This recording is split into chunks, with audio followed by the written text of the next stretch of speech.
They have been doing it not realizing the very fact that this is the modern law of attraction technique or the manifestation technique or the neuro-linguistic programming technique that they have been implying and applying in order to gain and attract the right sort of energies, because they were not aware of those modern technologies that today they are going to come, but they were very well aware of those power of those chanting, the power of those prayer recitations, and power and the trust and the faith they had on those holy verses, on the religious scriptures, on the ancient scriptures, and they made the best out of it. Even Nikola Tesla, in those days, he also promoted the aura, the frequency, the energy, and in spite of being a scientist, in spite of not being a spiritual monk, he never separated spirituality from himself, and this is what contributed in his success. This is what contributed in his mind to function the way it did. When we begin to reprogram our subconscious mind, very conscious mind plays an active role in sending those clear messages to that subconscious, so that we make a clear intention to heal it, to make it overcome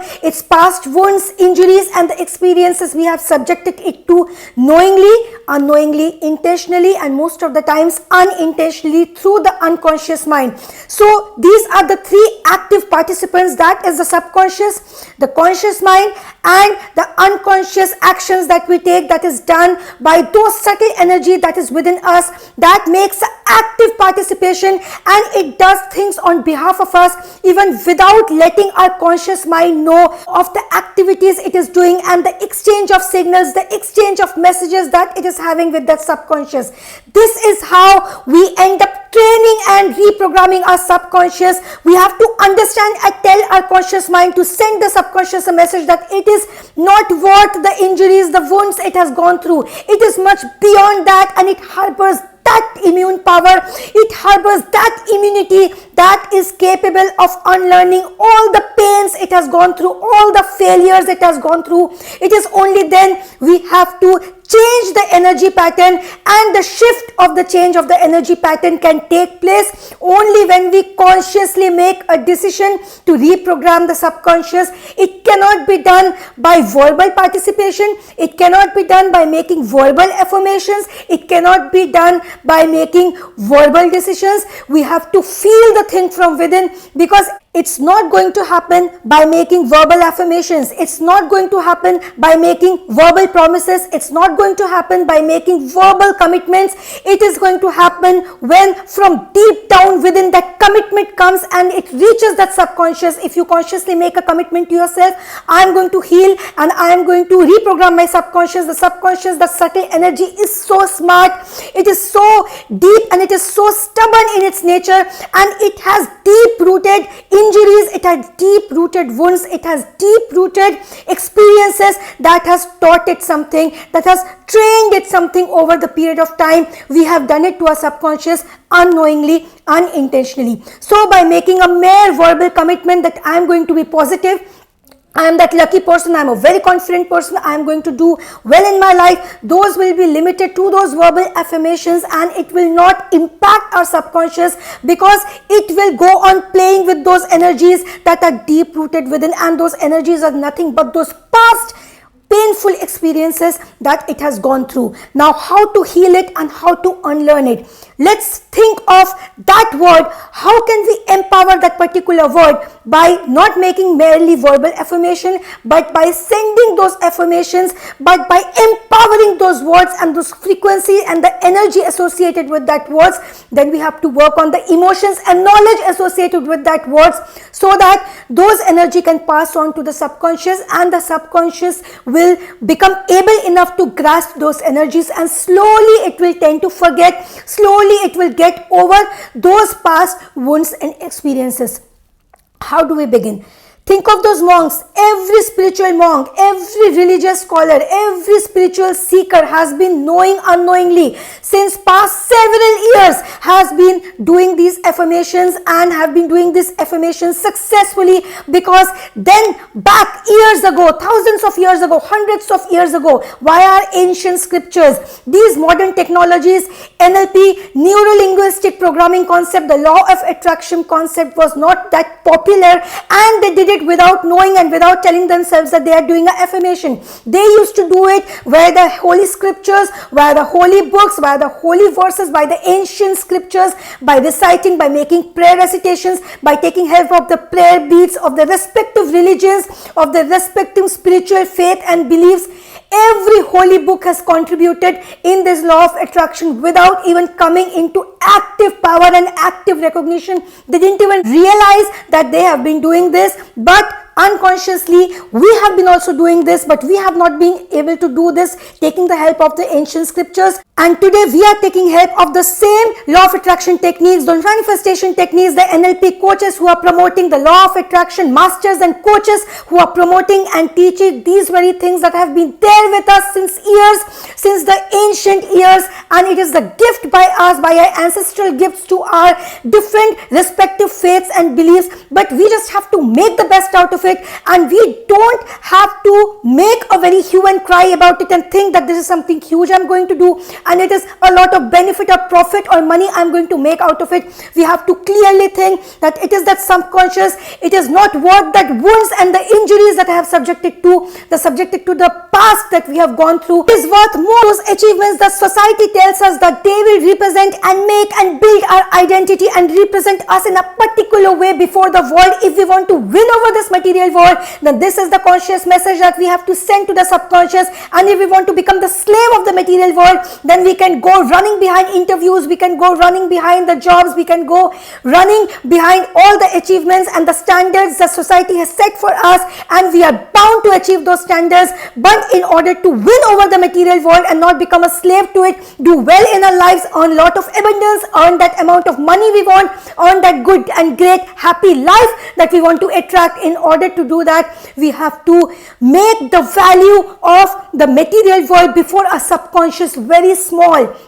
And we have to make the value of that world, of that universe, of that energy. We have to make our subconscious mind think in terms of aura, think in terms of energy, think in terms of vibration. We have to reprogram the thinking ability and the thinking process of the subconscious, because the subconscious is a mind in itself. It is a whole universe in itself. It is a whole circle. It is a chain of activities in itself. It is a bulk of huge energy, the huge energy that is directly in connect with the cosmic energy that is functioning within us. Nikola Tesla, the great scientist, this is what he did when he said that the philosophy of any religion, that the philosophy and the base of spirituality, it is that energy, it is the aura, it is that frequency. He told it back then years ago. Today the NLP coaches and the law of attraction masters and coaches are implementing it, are working on it and teaching it. Our ancient scriptures, our holy verses, they have the capacity, the chanting, the prayer beads of whatever faith, whatever religion you belong to, all the religions, all the faith that has that capacity to inculcate the right and trigger the right emotions within you, because it is only the triggering of the right emotions that will be able to strengthen our subconscious, and we will be able to attract the right kind of things. Take the example of something wrong has happened with you. You have fallen for a wrong life partner, or you've had a big loss in your job or in your business, or anything that has painful has happened with you. Similar experiences are going to happen to you in different phases. The faces are going to be different, the expressions are going to be different, but the deep down, the feeling, the deep rooted energy and frequency, it is the same, that you're going to attract the same kind of things, because you have not had a conscious shift in your change of the energy patterns. But if your energy patterns has not shifted, if it is the same way your mind and subconscious is going on thinking, it is the same exchange of that energy that is taking place between your conscious and subconscious mind, and that is those vibrations that your subconscious is sending to the universe, knowingly or unknowingly. That exact vibrational match the universe is going to send back in your lives, and that is how it goes on repeating, and same has to do with the happy things in our lives. Suppose we end up attracting one happy thing, then the next experience is also likely to be happy till we deep down something very wrong happens with us, then that is something different. But if we consciously we are working on it, we are actively working on it, then chances are that you are having good chances that you will go on attracting good things in your life, and the chain of that good things, the chain of that abundance that you have successfully created will not break, but it ends up breaking when you lose out of touch.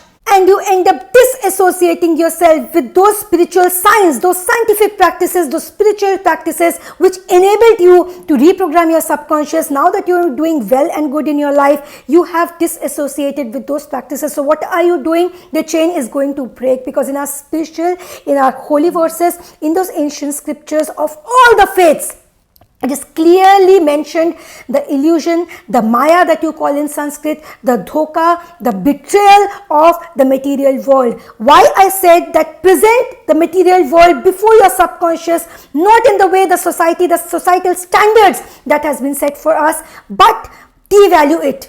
Tell the subconscious that the material world has no value, and that universal cosmic world, that cosmic power, that supreme consciousness has the utmost energy, which is the ultimate reality.